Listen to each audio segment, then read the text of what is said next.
بەناوی خوای بەخشندەی میهرەبان بینەرانی بەڕێز ئەم کاتەوە هەموو کاتێکتان باش خۆشحاڵین لە ئەڵقەیەکی نوێی بەرنامی باس و خوازدا بە خزمەتی ئێوەی بەڕێز و خۆشەویست ئەگەینەوە.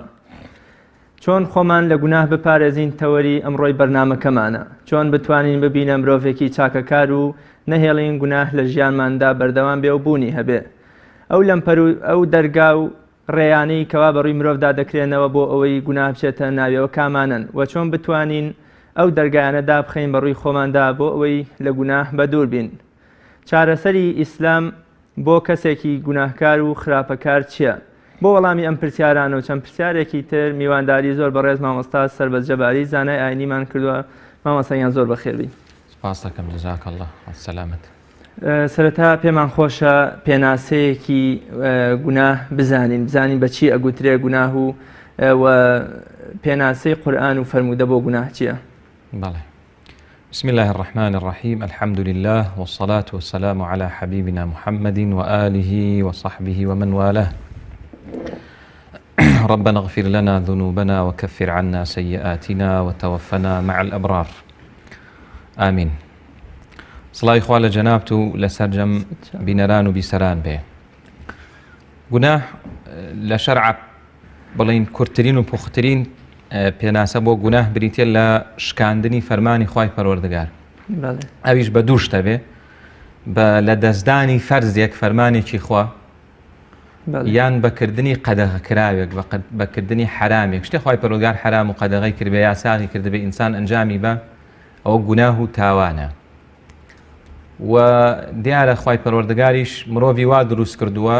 هەم لە توانایدا هەبێ چاکە بکاوە لە توانایشە هەبێ خراپە بکە. کردنی چاکە و خراپە لە مرۆڤ شتێکی سروشتیە. مرۆڤ بە سروشت و طەبیعەت دەتوانێت چاکە بکە و ئەیتوانێت خراپە بکە بەویست و ئیرادەی خۆی بەبێ کە زۆری لێ بکە. خوای گەورە فەرمێ ونفس وما سواها قد أفلح من زكاها وقد خاب من دساها. پێشتریشە فەرمێ فألهمها فجورها وتقواها. يعني مرۆڤ خوای گەورە دروستی کردووە کە بتوانێ چاکە بکە و خراپەیش بکە. پێغەمبەری خوا عەلەیهی سەڵات وسەلام ئەفەرمێ فی القەلب لەمەتان، ئەفەرمێ لە ناخی هەموو مرۆڤێکە دوو هێز و دوو پاڵنەر هەیە. پاڵنەرێکیان پاڵنەری خواییە، پێی ئەڵێ چاکە بکە و بەڵێنی چاکەی پێدا و چاکەی لەلا شیرین و جوانەکە. پاڵنەرێکی تریشان پاڵنەری هەوا و ئارەزوو نەفس و شەیطانە، بەرەو خراپە ئەم مرۆڤە پەلکێشەکە و ڕاکێشە کە پێی ئەڵێ خراپە بکە و هەمیشەیش بەڵێنی شەڕ و خراپەی پێدا. بۆیە بە سروشت مرۆڤ دەتوانێت تاوانکە ئیشتوانێت نەیکا و خۆی لێ بپارێزێ. کەواتە ئەو هێزەی کەوا لە مرۆڤ ئەکا زاڵ بێ بەسەر یەکێ لەم دوو هێزایان بوونە خۆی بداتە پەنای هێزێکیان دژی ئەویتر بۆسێتەوە هەر خودی مرۆڤ خۆیەتی بەڵێ بەڵام بەگرتنەبەری کۆمەڵێک وەکار و ڕێکار کە ئاینی پیرۆزی ئیسلام بۆی دیاریکردن دواتر باسەکەین. بەڵێ مامۆستاگیان ئێستا ئێمە دوو چەمکمان هەیە لە کۆمەڵگەی خۆمانە ئەڵێ گوناه و تاوان. جیاوازی ئەم دوو چەمکە لە ڕووی شەرعەوە چییە؟ ئایا تاوان هەر گوناهە و گوناهی ژەر تاوانە؟ بۆ منە ئێستا چەمکی گوناه وەکوەڵێ هینێکی ئاینی وەرگرتووە و تاوانیش زیاتر لایەنێکی یاسایی وەرگرتووە کە ئەمەیان زیاتر کوشتن و دزی و ئەم شتانە لە ڕووی یاساوە کە لە کۆمەلگان قەدەغەن بەمانە ئەوترێت تاوان. بەڵام بەو شتانەی کە لە نێوان عەبد و خودای خۆدا ڕوئەدا بۆ نافەرمانی خوایە یان بۆ نەکردنی شتێکە کە پێچەوانەی شەرعی خوایە بەمان ئەوترێ گوناه. لە شەرع جیاوازی نێوان ئەم دوو زاراوەیی کردووە. دیارە هەر شتێکە گرنگ بێ چی بەدیوە چاکەکەیە گرنگ بێ بە جیوە ئیجابێکەیە بە شتە خراپەکەیە بەدیوە سەلبێکەیە ناوی زۆر بۆ دانراوە. هەر پێشتریش وا بۆ لە زمانە و دواتریش قورئان کە دابەزیوە بە زمانی عەرەبی ئەو شتانی کە گرنگ بێ جاوە کوتم گرنگەکە بەلایەنی ئیجابی یا سەلبیە قورئان ناوی زۆر بۆ داناوە. لە قورئانە ئیثم مەعسیەت ئەوەی کە پێوترێ فجور فەواحیش ئەمجار حوب کۆمەڵێک ناوی زۆر دانراوە هەموو بۆ یەکشن کە بریتێ لە گوناه و تاوانکردن. لە کوردەواری خۆمانە ئەوترێ گوناه و تاوان زۆر جار ڕەنگە عورف و عادەت وای لێ کرد بێ. نا لە ئاینی پیرۆزی ئیسلام ئەوانە هەموو ناون بۆ یەک حەقیقەت. بەڵام لە شەرعی خوای پەروەردگاریشە لە شەریعەتی ئیسلامیشە زاناکان پۆلێنی گوناهیان کردووە. هەندێک گوناه هەیە مرۆڤ پەیوەندی بە خودی خۆیەوە هەیە ئەوە عقوبەکەی کەمترە. ئەوە ڕەنگە لە کوردەواری خۆمانە گوناه زیاتر بۆ ئەمەیان بەکاربێنین. من نوێژی بەیانیم نەکردووە، تاوانێکم کردووە، قسەیەکی خراپم کردووە، دڵی کەسێکم ئێشاندووە ئیلا ئاخری هی تاوانێک کە لە نێوان خۆم و یان خێزانەکەمە خودی خۆم و خوای پەروەردگارایە ئەوە زیاتر پێوترێ گوناه. بەڵام لە عورف و عادەتی خۆمانە کە زۆر جارەڵێ تاوان زیاتر بەلای ئەمەیان ناچێ کە تاوانکردنە لە بەرامبەر خەڵقی خوای پەروەردگارە لە بەرامبەر سنووری ئەوانی تر. بەڵێ ئەگەر چی هەموو ئەوانە ناون بۆ یەک حەقیقەت هەمووی کە پێوترێ حرام و گوناه و تاوان هەموو یەکشتن. ئەگەر ئێمە زۆربەی زانایانی زمانیش لەسەر ئەوەن کە لە زمانی عەرەبیە تەڕادوفەیە تەڕادوف یعنی هاومانە چەند وشەیەک هەر یەکمانەیان هەیە بۆیە لە شەرعی خوای پەروەردگارە هەموو ئەوانە ناون بۆ یەکشت. مامۆستایان جەنابتان لە پێناسەی گوناهە فەرمووتان کە کردنی شتێکە کە خوای گەورە پێی رازی نییە و فەرمانی پێ نەکردەوە و ئەنجام نەدانی فەرمانێکی خوایە بۆم لە نوێژێک شتێکە. ئایا خراپەکردنی مرۆڤێ بەرامبەر بە مرۆڤەکانی تر ستەمکردن لە مافیان لە ماڵیان لە هەر شتێکی ترکەی ئەوان بێ ئەمە چێتە چه خانەیەکەوە ئەمە شەر بەڵێ شکاندنی سنووری خوای پەروەردگارە کردنی قەدەغەکراوێکە بۆ نەستەمکردن خوای گەورە لە قورئانە لە 190 ئاەتا باسی زوڵم و ستەمەکە کەسێک کە زوڵمێکەکە جا لە مرۆڤێکی بکایە لە خێزانێکی بکایە لە مجتەمەعێکی بکە ئەوە 190 ئاەتی خوای پەروەردگاری پێشێل کردو و شکاندووە. احتیمالی هەندێک تاوانی تر دزیکردن لە قورئانە خوای پەروەردگار تەنها لە یەک جێگەیە باسی دزیەکە بەڵام وەکو ستەم خوای پەروەردگار لە 190 ئاەتا باسی ستەمەکە. بەڵێ مامۆستا ئەو دەرگایانەی کە بەڕووی مرۆڤە ئەکرێنەوە کە تایە بچێتە ناو گوناه و تاوان و سەرپێچی و کامانن. بەڵێ دیارە ئەمە وەڵامەکەی زۆر فراوانە بەڵام ئەگەر کورتی کێنەوە لە چەند خاڵێکە خاڵی یەکەم بریتە لەوەی کە هەر سروشتی مرۆڤ خوای گەورە دروستی کردو چکە مرۆڤ هاتووتە سەر زەوی بۆ تاقیکردنەوە کە بۆ تاقیکردنەوەی هاتووە خوای پەروەردگار ئەم دوو هێزەی پێبەخشیوە ویست و ئیرادەیشی بەخۆی سپاردووە خوای گەورە یعنی ئێمە من و تۆ و هەموو کەسێک خوای پەروەردگار عەقڵی پێداوین نەفس و هەوا ئارەزویشی پێداوین و پێی ڕاگەیاندوین ئەگەر شوێن عەقڵ و علم و زانست و زانیاری کەون ئەوە سەربەرز و سەرفرازە بن بەڵام ئەگەر شوێن هەوا ئارەزوو کەون ئەوە بەرەو هەڵدێر و تیاچوون ئەچن چونکە هەوا و ئارەزوو ئینسان بەرەو گومڕایی ئەبا یعنی هۆکاری یەکەم بڵین پاڵنەرێکی خراپە لە خودی مرۆڤ خۆیان نەفسی مرۆڤ خۆیەتی ئین النەفسە لەئەمارەة بالسوء یعنی پاڵنەرێک کە لە ناخی هەموو مرۆڤێکایە وەکو تاقیکردنەوەیە بەڵام مرۆڤی ژیر و عاقڵ خوای پەروەردگار زۆر توانە و تااقەتی لەوە زیاتر پێداوە کە بتوانێت زاڵ بێ بەسەر ئەم هەوا و ئارەزوی خۆیە ئەم نەفسی ئەمارە بالسوء ئەی خۆیە خوای پەروەردگار توانای پێداوە کە زاڵ بێ بەسەر ئەوە. ئەمە هۆکارێک لە هۆکارەکان هۆکارێکی تر شەیتانە دیارە شەیتان لە قورئانە خوای پەروەردگار کە باسی شەیتانەکە شەیتان دوو جۆر شەیتانەیە شەیتانێک کە جنۆکەی نابینرێ شەیتانێکیش کە مرۆڤەکانن ئەچنە پێستی شەیتانەوە ئەمان ئەبن بە دەرگایەک بۆ ئەوەی کە گوناه و تاوان بە مرۆڤ بکەن ئەمەیان پێوترێ طبعا ئەمان بەشێکیان هۆکاری داخلین هەموو مرۆڤێک شەیتان لەگەڵ یایەتی و ئەتوانێت بە جۆرێک لە جۆرەکان بەو فرتوفێڵەی کە قورئان ناوی ناوە ضەعیف و لاوات بەو فرتوفێڵە ئەتوانێت زاڵ بێ بەسەر مرۆڤە بەڵام شەیتانی ئینس ئەوەی کە قورئان ناوی ناوە شەیاطین الئینسی والجن شەیتانی مرۆڤێک کە بۆ بە شەیتان ئەمە پێوترێ دەرگای خارجی و دەرەکی کەوا لە مرۆڤەکە گوناه و تاوان بکات زۆر جار ئەبینی مرۆڤێک زۆر ساڵح و چاکە بەڵام شەیتان بردوێتی بەرەو خراپە ئەتر ئەم شەیتانە چۆنەڵێ زاراوەیە کە مانا زۆر هەڵەگرێ کەواتە شەیتانیش وەکارێکە کە هەمیشە لە ئیشە تەمعن شەیتان نایشخەوێ پیاوێک لە حەسەنی بەسری پرسی شەیتانە خەوتی ئەگەر بخەوتبایە ئێمە ئیسراحەتمانەکە یعنی شەیتان بەڵێنی داوە ئەم تەمەنی کە هەیەتی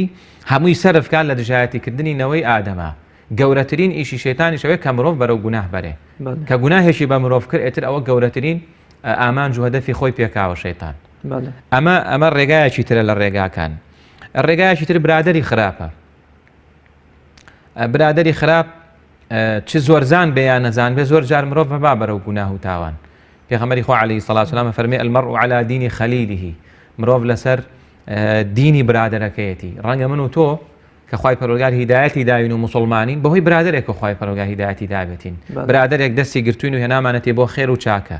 کەسێکیش کە خوا پەناماندا کەسێکی موسڵمانیش لە بنەماڵەیەکی نەجیب و چاک ئێستا لە خراپەیە گوناه ئەکا تاوانەکە بە ئاشکرایش گوناه ئەکا کە ئەو شتێکە لە زەرەرەکانی گوناه کە گوناه ئینسان زۆر کردی ئێتر ئەو کاتە بێباکە لەگەڵ گوناهە ئەمە زۆر جار برادەرێک پێی ئەکات برادەرێک دەستی بردووە و دەستی گرتووە بردوێتی بەرەو خراپە بۆیە ئینسانە بێ زۆر وریابێ پێغەمبەر صلی الله علیه و سلم فەرمێ فەلینظر ئەحەدوکم من یخالل فەلینظر یعنی با بیر بکاتەوە بزانم چی ئەکا بە برادەر و ڕەفیقی خۆی جا ئەم برادەر و ڕەفیقە چی کاتیە لەگەڵ تا یا هەمیشەییە برادری هەمیشەیی بریتێ لە خێزان و ناکرێ کوڕ و کچێک کە زەواجەکەن بیر لە هیچ شتێک نەکەنەوە هەر کۆمەڵێک شتی سەطحی و ئەوانە بۆیە لێرەشا کوڕ و کچێک کە زەواجەکەن پێویستیان بەوەیە فەلیەنظۇر ئەحەدوکم مەن یخالل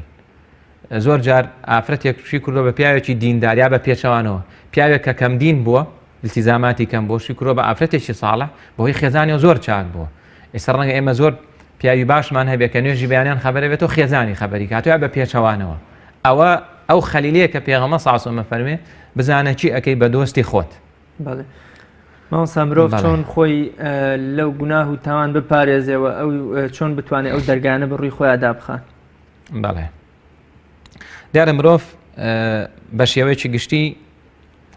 خوای گەورە لە قورئانە جارێک پێمانە فەرمێ وەذەروا ظاهر الإثم وباطنه خوای گەورە بە هەموو مرۆڤێکی ژیر و عاقڵە فەرمێ مرۆڤەکان خۆ بپارێزن لە تاوانی دیار و نادیار ئاشکرا و پەنهان دیار ئەوەیە زاناکانە فەرموون کە بە ڕواڵەتەکرێ بە چاوەکرێ بە زارەکرێ بە جوو ئەکرێ بە لاقەکرێ نادیاری شەوێ کە بەناخ ئەکرێ بەناخی کەسێک ڕقی لە مسلمانێکە بەبێ پاساوێکی شەرعی گومانی خراپی پێوە ئیلا ئاخری هەر تاوانێکی تر کە بەناخی کە ئەوە باتین الئیثمە هەندێک زانایتریشە فەرموون گوناهی ئاشکراوەی لە ناو خەڵکای کە هیچ باچی نییە و تازە ڕاهاتوە لەگەڵ ئەم گوناهە بە ئاشکرا تاوانەکە پەنهانەکەیش ئەوەیە کە بۆ خۆی کاتێ تەنها بێتەوە گوناه و تاوانەکە ئەوەی ناوی شکاندنی سنووری خوا بێ و حرام و قەدەغە کراوە بێ خوا بێ ئێمە ئەفەرمێ لی دوورکەونەوە اینجا ئیسلام ئێمە زۆر جار ئەم قسەیمان کردو ئیسلام دینێکی خەیاڵی نییە ئیسلام دینێکی واقعیە دینێکی کردەیە کە پێمانەڵێ واز لە گوناه بێنن ئەفەرمێ ئەمیش ڕێگاکانی وازهێنانە لە گوناه و تاوان یعنی کۆمەڵێک ڕێکار و هۆکار خوای پەروەردگار بۆی دەست نیشان کردوین بە گرتنەبەریان ئێمە واز لە گوناه و تاوانێنین ئیمامی غەزالیە فەرمێ هەر کەسێک بیەوێت خۆ بپارێزێ لە گوناه و تاوان ئەبێ پێش هەموو شتێک ئاگای لە دڵی بێ یعنی ناخی خۆی خاوێن کاتەوە کە ئەمە یەکێکە لە کارە هەرە گرنگەکانی پێغەمبەر عەلەیهی سەڵات وسەلام کە تەزکیەی نەفسە یعنی هەر مرۆڤێک بیەوێت بەختەوەر بێ لە ژیانە بێوێ دوور بێ لە گوناه و تاوان بێوێ ڕەنجەڕۆ نەبێ ماڵ وێران نەبێت چکە گوناه ماڵی ئینسان وێرانەکە پێش قیامەتی دنیای ئەبێ پێش هەموو شتێ ناخی خۆی خاوێن کاتەوە ئەوەی کە قورئان ناویناوە وەیوزەکیهم ئەمە زۆر گرنگە چونکە پێغەمبەری خوا عەلەیهی سەڵات وسەلام فەرمێ لە ناخی هەموو کەسێکا پارچەیەکەیە ئەگەر ئەوە چاک بێ ئەندامەکانی شاکە بن ئەبوو هورێرە فەرمێ القلب للبدن ملك والأعضاء جنوده أبو هريرة رضای خوای لێ بێ فەرمێ دڵ بریتە لە پادشای مرۆڤ بریتە لە دڵی دڵ کەلیمەی دڵ لە قورئانە کە بەکاردێ عەقڵیشی لەگەڵایە هەر کاتێ لە قورئانە کە فەرمی قەلب فوئاد هەموو ئەوانە دڵ و عەقڵی شەگرێتەوە دڵ و عەقڵ پاشای ئینسانن ئەم ئەندامانە چاوێتی زمانێتی گوێیەتی هەموو ئەندامەکانی تر ئەوانە سەربازی ئەم پاشایەن ئەگەر پاشاکە چاک بوو ئەوە ئەم سەربازانەیش چاکە بن هەر عادەت وایە ئەگەر پاشا خۆی چاک بێ سەربازەکانشی چاک ئەبن بۆیە کە ئێمە کاتێک کەسێکە بینین گوناهی ئەکا بە چاوی یعنی تەواو ڕاهاتەوە بە چاوی تەماشای حرامەکە جۆ لە حرامەگرێ بە زمانی ئەو قسانەی کە دێ هەمووی حرام و نایگێڕێتەوە ئەمانە پاشان ئەبێ بگەڕێنەوە بۆ دڵەکەی جاء إمام غزالي فرمي من أراد أن يتقي الله فليراعي الأعضاء الخمسة فإنهن الأصول هر کەسێک بێ لە گوناه خۆی پارێزێ بێ پێنجتی سەرەکی هەیە لە هەموو مرۆڤێکە ئەم پێنجتە خوا پێی داوە وڵاومە هەندێک مرۆڤ خوای پەروەردگار تاقی کردوتەوە لەم پێنجەی لێ سەندۆتەوە ئەفەرمێ ئەم پێنجە بنەمان هەر کەسێک ئەم پێنجتەی ئاگا لێ بوو ئەم پێنج ئەندامەی ئەوە پارێزراوە بێ لە گوناه یەکەم ئەلعین یەکەمیان بریتە لە چاو کە ئەو نیعمەتێکە خوای پەروەردگار بە زۆرێکی دا و لە هەندێکشی سەندۆتەوە وەکو تاقیکردنەوەیەک چاوەکان وەک ئەوترێ ڕائید و پێشەنگن زۆر جار وتراوە چاو پێشەنگی دڵە کەسێک تاوانێکی زۆر گەوراکات سەرەتاکەی لە نەزڕەیەکەوە لە ڕوانینێکەوە دەست پێکە دووەمیانە فەرمێ وەلئوذن گوێکانی بزانێ ئینسان گوێ لە چی ئەگرێ ئەم دوانە بە تایبەت عین و لیسان و قەلب ئەم سیانە لە قورئانە زۆر جار خوای پەروەردگار باسییانەکە خوای گەورە فەرمێ لە قورئانە إن السمع والبصر والفؤاد كل أولئك كان عنه مسؤولا بێگومان بیستن بینین بیرکردنەوە کە بێتە دڵ و عەقڵ لە ڕۆژی قیامەتە خوای پەروەردگار پرسیار لەم سێشتەی هەموو کەسێکە سیاسە من بیرکردنەوەم لە ناخی خۆمە وەکو جەنابیشتان پێشتر وتان کە گوناهی ئاشکرا و پەنهان ئەوەیە پەنهانەکە من لە ناخی خۆمان بۆ نمونە گومانێ بە جەنابتانە بم بەڵام نایکەم بە قەول و داری نابڕم ئایا ئەمەژە لێ ئەمە پرسیارێکی زۆر جوانە بۆی دوو شت تێکەڵاو نەبێ ئێمە عملی قەلبمانەیە لەگەڵ وەسوەسە و خوتورکەیە وەسوەسە شتێکە دێ بە خەیاڵ ئینسانەوە پێی خۆش نییە و دەفعیشەکە ینی پێی خۆش نییە حەزی پێ نییە ئەوە بە گوناه لەسەری نانووسێ پێغەمبەری خوا عەلەیهی سەڵات و سەلام فەرمێ لە صەحیح بوخاریەوە خوای پەروەردگار قەڵەمی عەفوی داوە لە هەرچی خەیاڵ و خوتورکە دێ بەسەر دڵی ئینسانی ئیماندارە تا نەیکا بەکردەوە بەڵام عملی قەلب ئەمە کردەوەیە من هەر ئێستەی ماوامان لاتوە بەعزێکمان هەر جۆرە مسلمانێک بین لە خۆرەوە ڕقمان لێتێتە نایزانین بۆ ئەم ڕقا ئەوە کردمانە بە عەمەل ئەوە عەمەلەوە ئینسان لەسەری قەرزارە بێ بەڵێ گومانی خراپ جاری وە هەر کەسێک کە بینی یەکسەر گومانێکی خراپی پێبە لە کاتێکە هەزار گومانی باشیش هەیە پێی بەرێ ئەوە کە کرا بە عەمەل تاوانە ئەو بەشێکە لە باشترین چارەسەر بۆ داخستنی ئەم دەرگای گوناه لە ناو دڵ و پەنهانە چییە؟ ئەوە ئەو کاتە ئینسانە بێ هەوڵدات ئیبن القەیمە فەرمێ ئەم دڵە کار و کردەوەکانیش دڵ وەکو ڕەگ وایە ڕەجیدار فەرمێ بێ ئەم ڕەجیدارە باش خزمەت کرێ باش ئاو درێ ئاوی ئەم ڕەجی دڵەیش بۆی کە ئێمە دڵمان لە ناخەوە خاوێنیکەن و بریتە لە خۆشەویستی خوای پەروەردگار ئەگەر ئینسان خوای پەروەردگاری خۆشویست حسابی بۆ دینی خوای پەروەردگار کرد حسابی بۆ حەڵاڵ و حرام کرد فەرمانەکانی خوای پەروەردگاری پشتگوێ نەخست ئەو کاتە دڵی خاوێن نەکاتەوە و محاسبەی خۆشیەکە ئینسانی ژیر و عاقڵ کەسێکە کە محاسبەی خۆیەکە منداڵێک هەرچیەکەکە لی ناگیرێ بەڵام کە ئینسان گەیشتە حەدی بلوغ ئەوەی کە پێوترێ باڵغ بوون و عاقڵ بوون ئەم کەسە حسابی ژیان لای خوای پەروەردگار بۆی ئەبێ لێ پرسینەوە لەگەڵ خۆیان بکە بۆیە ئەم تاوانە ناکە باشترین شت بۆی کە ئینسان تاوانەکانی دڵی دابخە ئەوەیە کە خۆشەویستی خوای پەروەردگار بخاتە دڵێەوە چونکە جێی نابێتەوە لەگەڵ خۆشەویستی خوای پەروەردگارە گوناه و تاوان جێی نابێتەوە تەواوی کەم قسەکە ئیمامی غەزالی ئەفەرمێ سێیەمیان بریتێ لە دڵجاوتمان ئەم سیانە بە تایبەت خوای پەروەردگار پرسینەوەی لێکە ئەم جار زمان ئەم جار ورجی لەگەڵ داوێنێ ئەم پێنجتە هەر کەسێک توانی زاڵ بێ بەسەریان کۆنتڕۆڵی بکە ئەوە مسلمانی چاکە ماوەسا پێغەمبەری خوا صلی الله علیه و سلم زۆر جار حاڵەتی تایەکەسی مرۆڤەکانی لە بەرچاو گرتووە بۆ نمونە بە سەحابەیەکی فەرمووە تووڕەمە بە سێ جاریش لێی تکرار کردوێتەوە بۆ نمونە بە سەحابەیەکی فەرمووە تۆ لەگەڵ دایک و باوک تا باش بەڵام بە سەحابەی تێفەرمووە چونکە زانێتی لێرەوە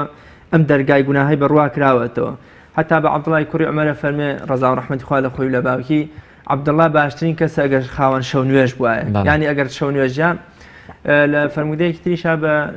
زەیدی کوڕی سابتەیان بە معازی کوڕی جبەل فەرمێ ئەوەی نێوان دوو شەویلگەکەت و ئەوەی نێوان دوو ڕانەکەتم بۆ بپارێزە من کەفیلی چوونە بەهەشتت دەکەم ئایا ئەمە حاڵەتێکی تاکە کەسی و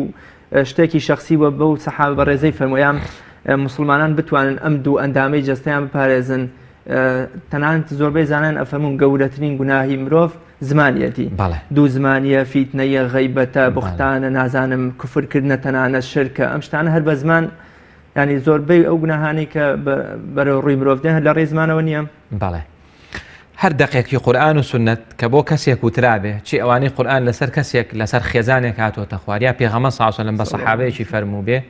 هەمووی زاناکان ئەم یاسایان بۆ داناوە العبرة بعموم اللفظ لا بخصوص السبب پەنوەرگرتن لە دەقەکانی قورئان و سنت بە گشتگیری وشەکانە بە ناوەڕۆکی ئەم فەرمودەی پێغەمبەر عەلەیهی سەڵات وسەلام نەک بخصوصی سەبەب بۆ کەسێکی وا فەرمووە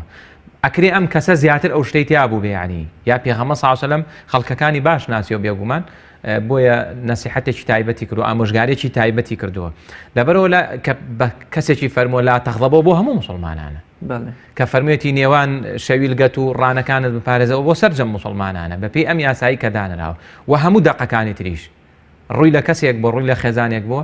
بۆ سەرجەم مسلمانانە مەگەر شتێک تایبەت کرابێ شتی وامان زۆر کەمە شتی وامان زۆر کەم و دەگمەنەکە نەسێک تایبەت بێ بە شخصێک و ئەجینا ئەوە هەموو ئامۆژگاریە بۆ سەرجەم مسلمانان ئەوەیش دواتر طبیعەتی مرۆڤەکان وایە طبعا لەم طبیعەتە شەیتان زۆر باش طبیعەت ناسینی ئینسانی ئەوێ بۆ ڕەنگە ئێستا من و تۆی مسلمان هیچ کاتێک شەیتان بە من و تۆ نەڵێ وەرە دزی بکە چونکە ئەزانێ من و تۆ تازە دەرگای دزیمان لەسەر خۆمان داخسوو یعنی شتێک نییە لە بەرنامەمانە بریتی بە لە دزیکردن دزی ناکەین بەڵام دێ لە دەرگایەکی ترەوە بۆ دێ یعنی مسلمانی وا هەیە ئەو تێ بە تووڵی عمری بە درێژایی تەمەنی ئەم مسلمانە 250 دیناری حرام ناخوا بەڵام لەگەڵ دایک و باوکیان چاک نییە بە پێچوانەوە هەیە لەگەڵ دایک و باوکیا زۆر باشە بەڵام نوێژی بەیانی ناکە هەیە نوێژی بەیانیەکە بەڵام لەگەڵ خاو خێزانیا زۆر خراپ هەیە 5 فەرزە لە مزگەوتە بەڵام کە ئەچێتەوە ماڵ زمانی ئێتر بێ بە ئاگرێک بۆ ئەو خێزانەی مسلمانی وایشمان زۆرن إلى آخره زۆر مسلمان هەیە زۆر باشە هەموو ساڵێک حەج و عمرە ڕەنگە بکا بووی ڕێکەوە عمرە بکا زیارەت بکە تاعەتێکەکە چاکەیەکەکە بەڵام لە حرامە خۆی ناگرێت تر شەیتان ئەوێت لەو شوێنانەوە زەفەر بە ئینسان بەرێ ئینسانی عاقلیش کەسێک ئەبێ بزانێ نەقسی خۆی لەکوێیە نابێ ئینسان لە دینداری ئەمە بەداخەوە ئێستا چونکە ئیمانمان لاوازە دین شتە باشەکانی خۆمان باشەکەین و پێی سەرسامە بین ئەمە زۆر هەڵەیە ئینسانی مسلمانە بێ بە دوای خاڵی لاوازی خۆیان بگەڕێ ئینسانی مسلمانی چاک کەسێکە بێ بە دوای خاڵی لاوازی خۆیان بگەڕدان لەکوێ لاواز و شەیتان زەفەری پێ بێ لە مەسلەی دنیایە چاو لە خواری خۆت بکەیت کێ لە تۆ فەقیرترە کێ لە تۆ کەمەندامترە کێ لە تۆ نەبووترە بۆ مەسلەی قیامەتیش کێ زۆر لە تۆ باشتر و خاوەن شەو نوێژ زۆر باشە زۆر تەواو بەڵێ بۆی مرۆڤ وەکوڵێ ڕەشبین نەبێت لە دنیاە و شتێکی نەکا بۆ قیامەت بەڵێ مامۆستایان جەنابتان فەرمووتان کە ئیسلام دینێکی واقعیە ینی دینی کۆش و جموجۆڵ و بزوتنە بۆ نمونە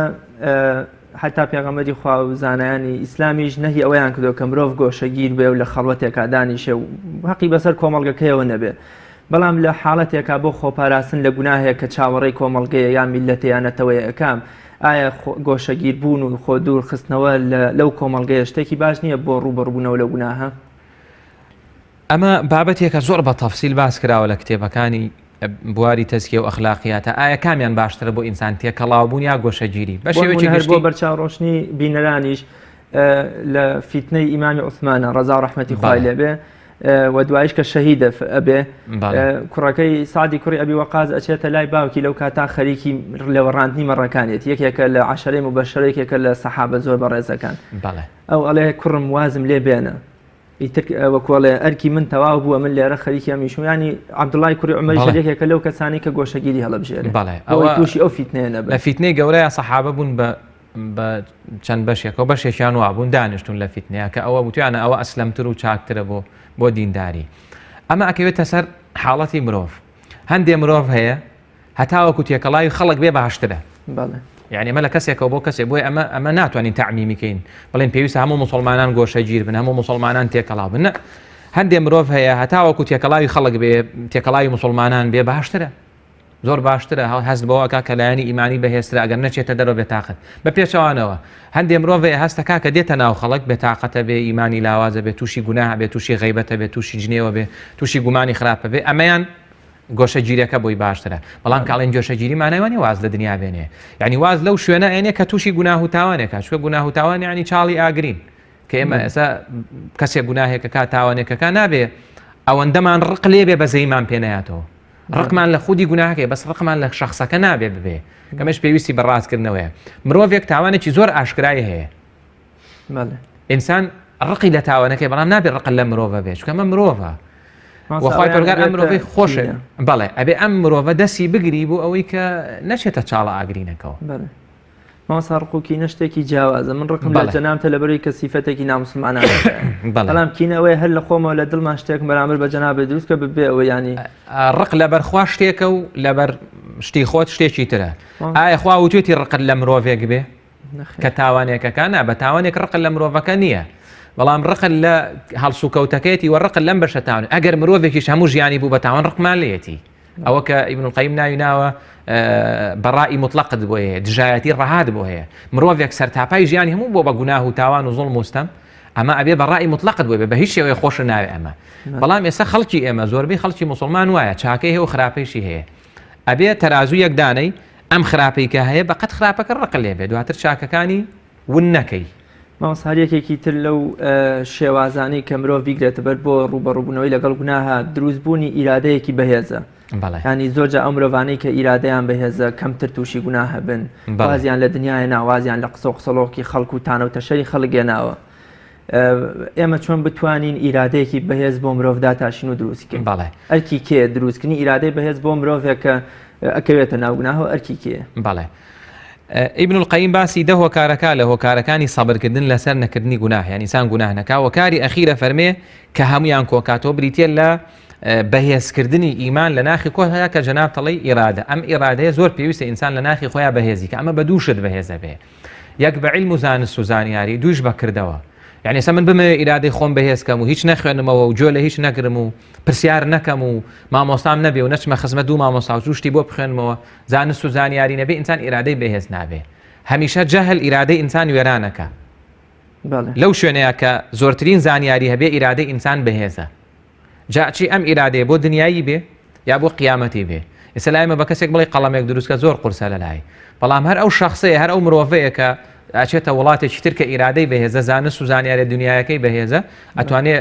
تیارەیەک دروستکا بوون زۆر تەبیعیشە لەلای ئەوە بۆتەوە لەلای مرۆڤیش هەیە تازە دەرگای گوناه و تاوانی لەسەر خۆی داخست و هەر زۆر بە ئاسانی زاڵ بۆ بەسەر نەفس و هەو ئارەزویە بەڵام هیچمانە زۆر لاوازە زۆر بە قورسی زاڵە بێ بەسەر خۆیان یا جاری وا هەیە زۆر شەیتان شتەکانی پێکە ئەم جاڕنگە بەرەو تەوبە و ئەوانە بچێ ئەم ئیرادەیە بەم دووشتە بەهێزە بێ یەک علمی هەبێ دووش عەمەلی هەبێ ئەگەر کەسێک کە نوێژێک لە ژێر خۆیان نەکا و چاکەیەک نەکا و نەخوێنێ و نەخوێنێتەوە ئەو خوێندەیش کە ئەیکا ئەو باشانێشی کە ئەی بیستێ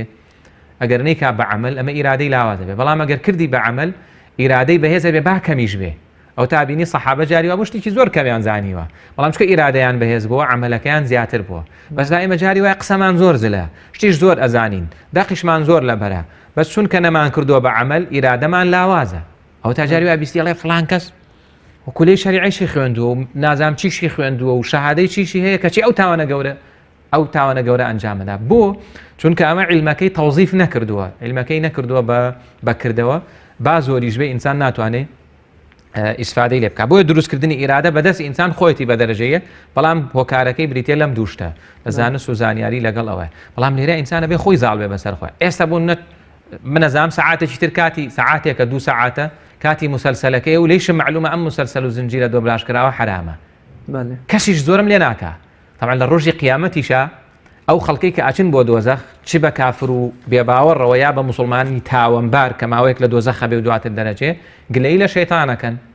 خی گەورە بە شەیتان ئەڵێ تۆ قسە چییە شەیتان خوتبەیان بۆڵەکە پیانڵەن خوتبەت البەترا خوتبەیەکی بێهێز و بەرەکەت کە خی گەورە لە سوورەی ئیبراهیمە باسی نەسی خوتبەکەی شەیتانەکە شەیتان قسەیەک بەو خەڵکاڵە زۆر بەقوەتە ئەڵێ وما كان لي عليكم من سلطان إلا أن دعوتكم فاستجبتم لي فلا تلوموني ولوموا أنفسكم ئێستا کەسێکە بۆ خۆی دانیشتۆ سەیری حرامێکەکە چی بە مۆبایلەکەی دەسێتی چی شاشەکەیەتی هەر حرامێکی ترەکە ئەیکا کەسێک لە بازاڕ ئێستا حرامەخوا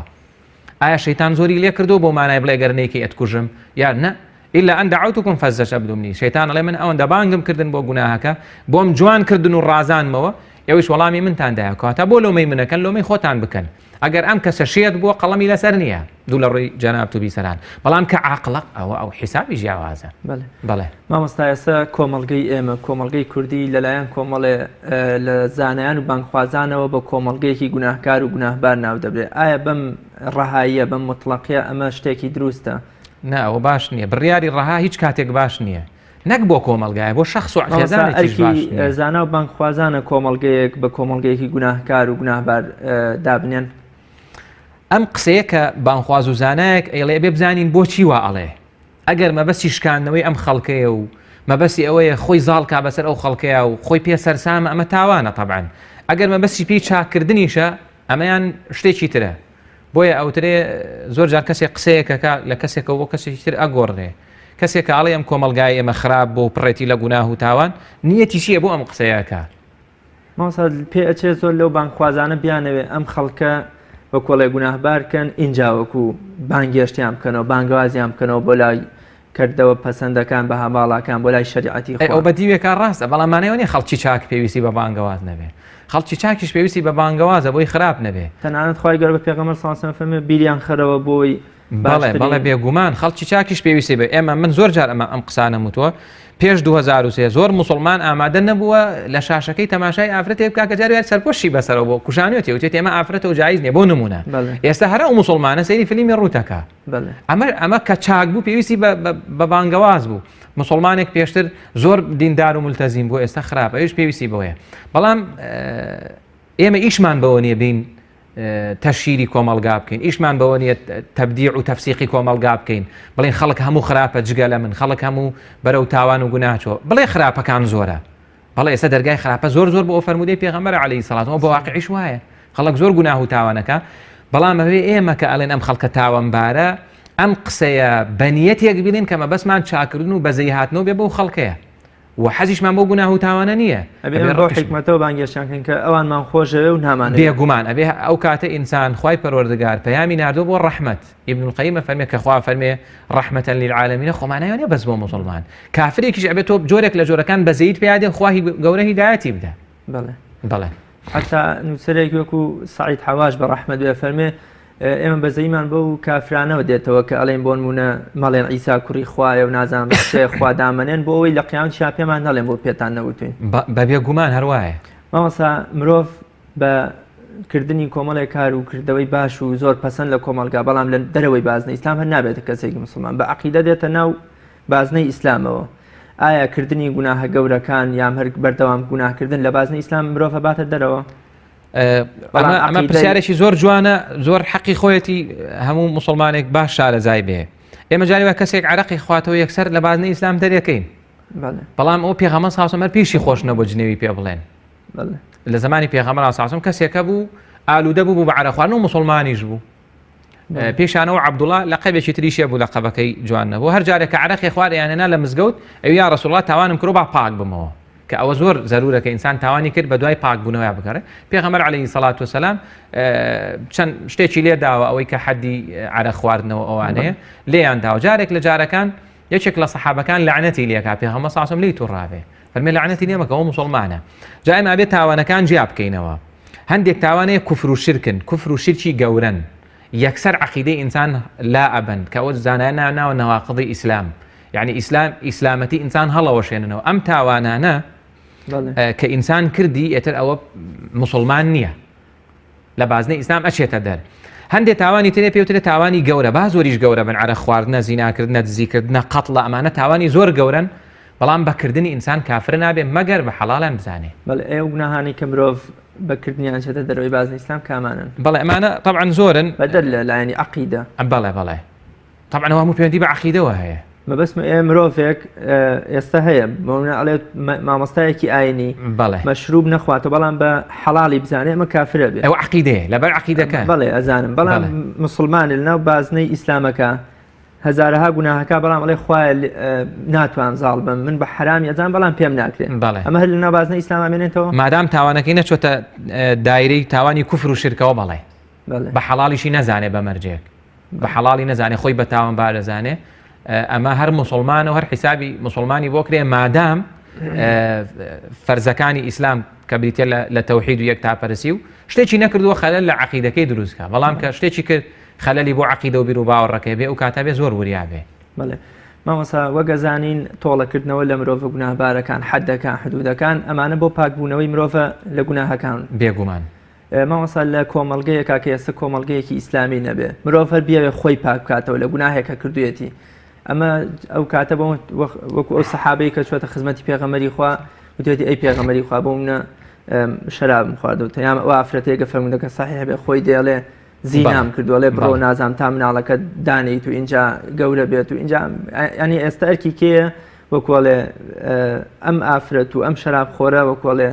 پاک بکاتەوە لە گوناهەکانیان جارێک ئەگەر دەسەڵات ئیسلامیش بێ هیچ کاتێک دەسەڵاتی ئیسلامی کە کەسی یەکەمی پێغەمبەر عەلەیهی سەڵات وسەلام پێی خۆش نەبووە حەد جێبەجێکە پێغەمبەر صلی الله علیه و سلم فەرمێ ئیدرەءوا الحدود فيما بينكم هەتا بۆتان نەکرێ حەدەکان مەگەێننە لای قازی مسلمانان مەیهێننە سەرەوە ئەو چەند حاڵەتە زۆر کەمەی تاوانی گەورەیش کە کراوە لە سەردەمی پێغەمبەر صلی الله علیه و سلم مرۆڤەکە خۆی چووە پێغەمبەر صلی الله علیه و سلم پشتی تێ کردووە کابرا چوتێتی زیان کرد پێغەمبەر صلی الله علیه و سلم پشتی تێ کردووە توێتی بۆی هەر باسی مەکە بۆیە ئەسڵ وایە ئینسان کە تاوانێکی کرد لەو تاوانانەشی کە حەدی هەیە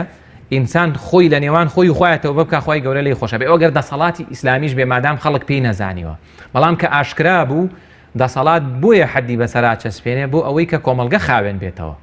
ئەنی لەبەرەوە نییە بۆیە زۆر خەڵک لەمە زۆر غەڵەت حاڵ وازانێ گەر دەسەڵاتی ئیسلامی بێ ئەبێ دەستی خەڵک ببڕێ و جەڵ لە خەڵک با و خەڵک بکوژێ و چی و ئەوانە نە کاتێ دەسەڵاتی ئیسلامی ئیسلام پێی خۆشە حەدەکان نەگەێنە سەرەوە ئاشکرا نەبن گوناهەکان پێغەمبەر صلی الله علیه و سلم پێی خۆش نەبوو حەد جێبەجێکە هەموو ئەو فەرمودانەی کە حەدی پێغەمبەری عەلەیهی سەڵات وسەلام تێ هاتووە هەمووی پێغەمبەر صلی الله علیه و سلم یەکەم جار و دووەم جار نەیکردووە و بۆ خۆشی ئەو فەرمودە خوێنمەوە فەرموویەتی هەوڵدەن حەدەکان لەناو خۆتانە چارەسەرکەن مەیگەێننە من یعنی مەیگەێننە دەسەڵات ئەمە لەلایەک لەلایەکی تر کە کاتێک دەسەڵاتی ئیسلامی حەد جێبەجێ ناکرێ ئەو کاتە حەدەکان ئێستا گۆڕدراوە کەسێک دزیەکە غەرامەیەکەن چەند ساڵ سزای بۆ دانن کە ئەمە جۆرێکە لە کوفر گۆڕینی حەدی خوا لە یاسا و دەستورە حەدی خوا فەرمی ئەو کەسەی دزی کرد بەس بەم مەرجانە نەک هەموو دزێک کۆمەڵێک مەرجی زۆر داناوە ئەو ئیسلام ئەم مەرجانەی دزی کرد ئەبێ ئەلێرە دەستی ببڕێ کەمجا دەستی ڕاستی ببڕێ ئەم حەدە ئەگەر کەسێک بیگۆڕێ و پێی واوێ ئەم حەدی خوا بە خەڵکی ئەم سەردەمە نایە ئەوە لە دین دەرەچێ ئەوە خەلەلە بۆ عەقیدەکەی چونکە دەستکاری دینی خوای پەروەردگاری کردووە بەڵام ئێمە هەتا بۆمانەکرێت دەستی ئەم دزە نابڕین هەتا بۆمانەکرێ عوزر و پاسایی بۆ ئێنینەوە بەڵام کە گەیشتە حەدێکیش عوزر نەما دزیەکەی زۆر بوو ئاشکرا بوو ئەو کاتا بێت جێبەجێ کرێ ئەوە لەبەر خەڵکە ماسا تەنانەت ئیمامی عومەر ڕەزا ڕەحمەتی خوا لێ زۆر خراپ لە باوکێک تووڕە بوو کاتێک هاتبوو توی داواکاری کچەکەم هاتوو بەڵام لە سەردەمی کۆنا زینای کردووە ئایا بە پیاوەکە بڵێم ئیمامی عومەر زۆر خراپ لێی تووڕە و فەرمی خوا گوناهێکی پۆشیوە و سەتری کردو تۆ بۆ بەبێ گومان هەر موسڵمانێک تاوانێکی کرد تا بۆ یەکرێ با کەس نەزانێت یا ئەوەی کە خزمەتکارەکانی حاتەمی کوڕی ئەیبەلتەعا نازانانی پێ نەدابوون ئەمەیان زی بوو ئەوە ژەر نمونەیەکی زۆر جوانە لە جێبەجێکردنی حدودەکانە بەبێ گومان نا حەد لە ئیسلامە ئەوە زۆر وردەکاری هەیە جاری ئێستا حەدەر جێبەجێ ناکرێت کە دەسەڵاتی ئیسلامی نییە ئەو دەسەڵات و ئەوەی کە هەیە دەسەڵاتی ئیسلامی بۆیە کەسێک کە گوناهێکە باشترین شت بۆیە تەوبە بکە تەوبەی ڕاست و دروستیش ئەوەیە کە واز لەو گوناهە بێنێ و نەچێتەوە بە دەوریا و پێیشی خۆش نەبێ کە تەوبەی کردێتە خوای پەروەردگار لێی خۆشە بێ ئەگەر چی ئیبن القەیم ناوی تەوبە و حەد و ئەمانەی ناوناوە بە دەریای خاوێنکردنەوەی مرۆڤ لە گوناه یعنی مرۆڤ چۆن خاوێن بێتەوە لە گوناه زۆر تاوانبارە یەکەم دەریا تەوبەکردنە ئەمە باشترین دەریای ئینسان تەوبە بکە تایبەتی لە نێوان خۆی خوای پەروەردگارە من و تۆ ئێستا زانین گوناهەکەمان چییە هەموو کەسێکی شەگوێ لە ئێمە زانێ گوناهەکەی چییە ڕەنگە ئەو گوناهانەی کەیکەین زۆر جار کەس پێ نەزانێ دەی با بە خۆمان و نێوان خوای پەروەردگار تەوبەیەکی نەسوح بکەین تەوبەیەکی ڕاست و دروست بکەین بۆی کە خوای پەروەردگار مسلمانان زۆر جاوات تێگەشتون کە تۆبەکردن وەکوڵێت تۆبەکردنە لە جاهیلیەت و لە پێش ئیسلام بوونیان بەڵام ئەبێ مرۆڤ هەمیشە لەناو بازن ئیسلامەکەش هاتۆ بکە بۆیان پێغەمبەری خوا سڵ فەرمێ من لە هەمووتان لە خوا ترسترم و ڕۆژی 100 جاریش داوای لێبوردن لە خوا ئەکەم ئەمە ڕاستکردنەوەیشی زۆر جوان بوو دەستی خۆش بخوای گەورە لە قورئانە لە سورەی نور فەرمێ وتوبوا إلى الله جميعا أيها المؤمنون پێش هەموو کەس ئیمانداری چاک پێویستی بە تەوبەیە پێغەمبەریش عەلەیهی سەڵات وسەلام ئەو فەرموودی جەنابەت خوێنتەوە لە هەموو کەس زیاتر تەوبەی کردو گەڕاوەتە لای کە ئێمە باسی تەوباکەین وان نەزانین تەوبە بەس بۆ خەڵکی خراپە هەموومان پێویستمان بە تەوبە هەیە ئەو نێمە دوای هەموو نوێژێک سێژاڵین ئەستەغفر الله خوای لێمان خۆشبی تەوباکەی لە چی تۆ نوێژت کردووە یعنی لە کەم و کورتێک لەو نوێژەما هەبێ تەنانەت لە فەرمودەشە هاتووە فەرمێ سوێندم بەوەی گیانی منی بەدەست ئەگەر ئێوە گوناه نەکەن و داوای لێبوردن لە خوا نەکەن ئەوە خوای گەورە تانگۆڕێ بە قەومێکی تر بۆی ئەوان گوناه بکەن و داوای لێبوردنی کاتە خوای گەورە زۆر گەڕانەوەی بەندەکەی زۆر پێخۆشە ئەو کەسێک کە ئەگەڕێتەوە لە هەندێک لە ئەثەرەکانە هاتووە لە هەندێک لە کتێبەکانە بۆ فەزڵی ئەو کەسەی تەوبە چونکە هەندێک براو خوشکمانێت تەوبەیان کردووە ئێستا شەیتان هەر گوناهەکە دێنێتە پێشی و جاری وا هەیە سار دەبێتەوە لە دینداری لە ئەثەرە هاتووە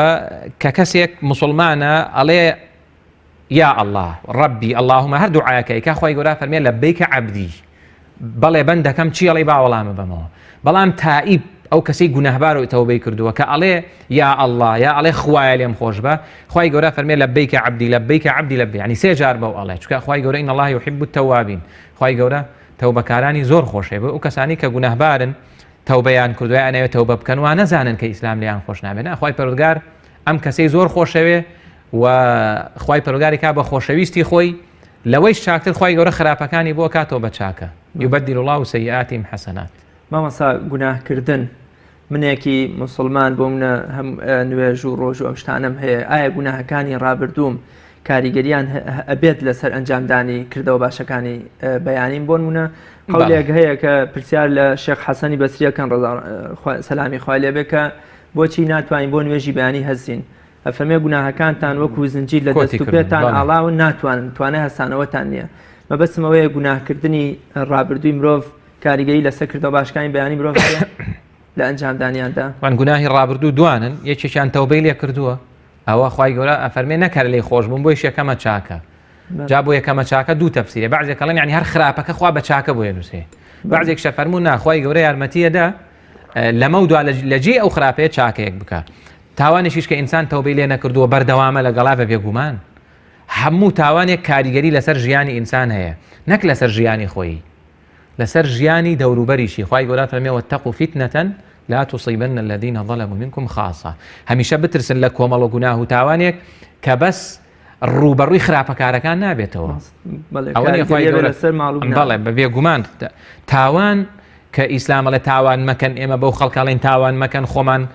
ئەو هەموو ئاەت و دەقە کە پێمانڵێن تاوان مەکەن تاوان زۆر زەرەریە بۆ ژیانی حتا هەر لەم ساڵانەی نزیکی خۆمانە دایک و باوکێکی مەسیحی ئەوروپی دەچنە لای زانایەکی کوردی خۆمان بە ڕەحمەت بێ لە ماڵی پێشوا کۆچی دوایی کرد ئەڵێن وتیانە ئەلعیاذ بالله ئەمانەوێ خوا بدەینە دادگا بۆچی مناڵەکەمان بە سەقەتی لەدایک بووە. ئەڵێ ئەم زانای خۆشمان فەرمێ باشە ئەم مناڵە حەقی ئەوەی هەیە ئێوە بداتە دادگا و محکەمەتان بکات کە خوازان چ تاوان و خراپەیەکتان کردو و ئێستا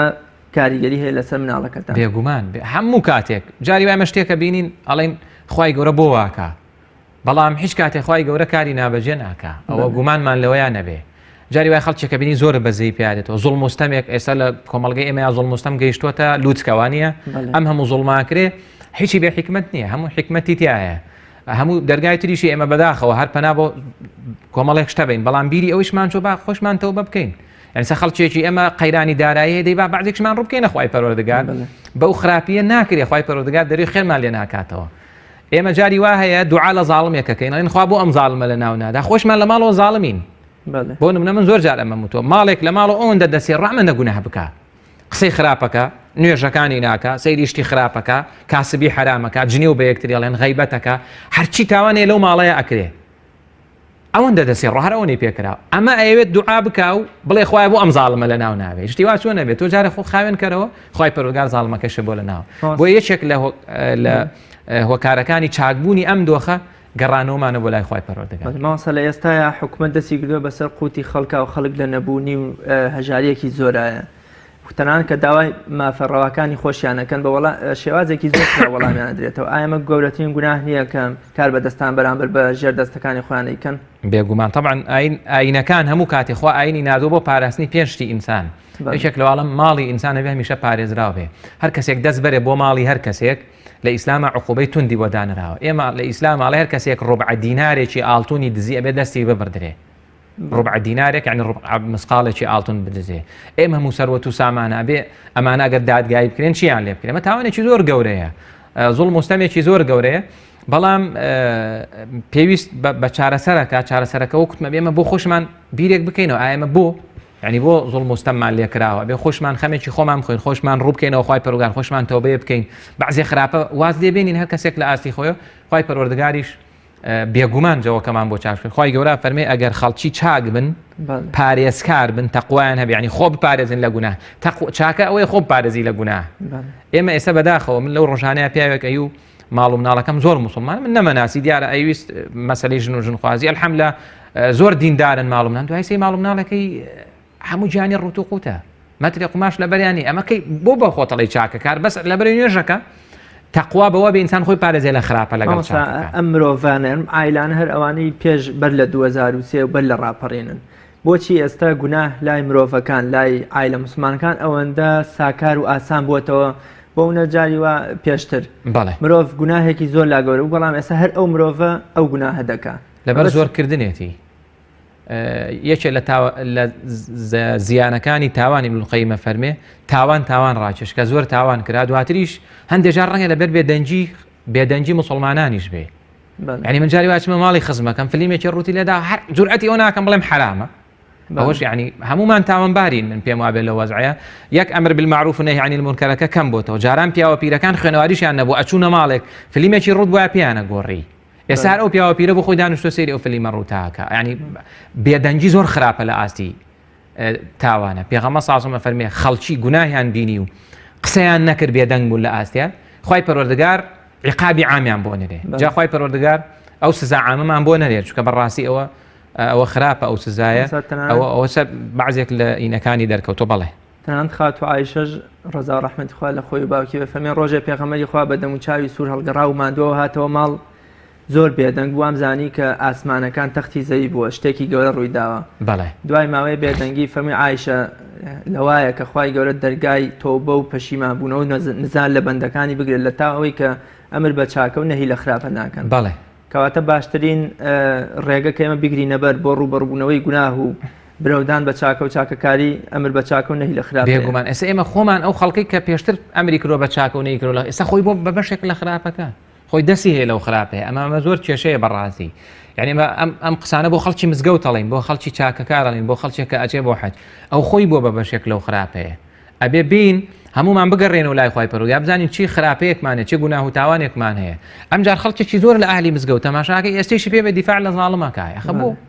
یعنی جاری ئەم تاوانە گەورانە کە ئەکری ئەم هەموو سەروەت و سامانی میلەت کە ئەدزرێ ئەم تاوانە گەورەیە کابرا دینارێکی نادەنێ بەڵام بەرگری لە یەکا بەشدارە لەگەڵیا چکە پێغەمبەر صلی الله علیه و سلم فەرمێ لەسەر زەویە لە هەر شوێنێکا گوناهێک کرا ئەو کەسی پێی خۆش بوو بەشدارە لەو گوناهەیە با دەسیشتیانە بێ با لەویش نەبێ با دینارەکەش غاب عنها بۆ ئەمیش نەبوو بێ و ئەفەرمێ ئەگەر لە پەنایشیا گوناه کرا بەس پێی ناخۆش بوو بەشدار نییە یعنی هەر لە پەنای تویا کە ئێسێمە پێمان ناخۆشە و گوناه و تاوانە ناکرێ بەشدانی بەڵام ئەبێ بزانی کە خەمێکیش بخۆین بەڕاستی یعنی پێویستە خەمی خۆمان و ماڵ و منداڵمان بخۆین گوناه عاقبەتەکەی زۆر خراپە ئیبن القەیمە فەرمێ ئەگەر تەماشای مێژووکەی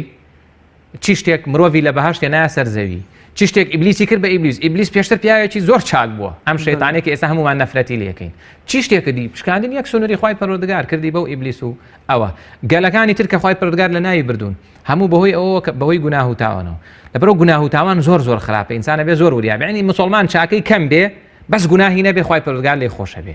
کاڵێن گوناه یعنی گوناهی گەورە و بەردەوام بوون لەسەر نا ئینسان گوناه هەر ئەکا بەس گرنگەوەی بەردەوام نەبێ لەسەری مامەسا وەکوڵێ خوای گەورەش مەدالیایەکی ڕێز و حرمەتی بەم ئومەتە بەخشیوە کنتم خەیرە ئومەتین بەچی ینی ئیمامی عومەر و زانایان ئەفەرموون بەوەی کە ئێمە بەرگری لە گوناه بکەین و برەویش بە چاکە و چاکاری بدەین بەبێ گومان کاتی بەرنامەکەشم بەرەو تەوابوونەچێ هەر لە بواری خۆپارێزی لە گوناه و ڕووکردنە چاکە و چاکاری کۆتا قسەی جەنابتان ئەگەر پەیامتان چییە بۆ ئەوە بەڵێ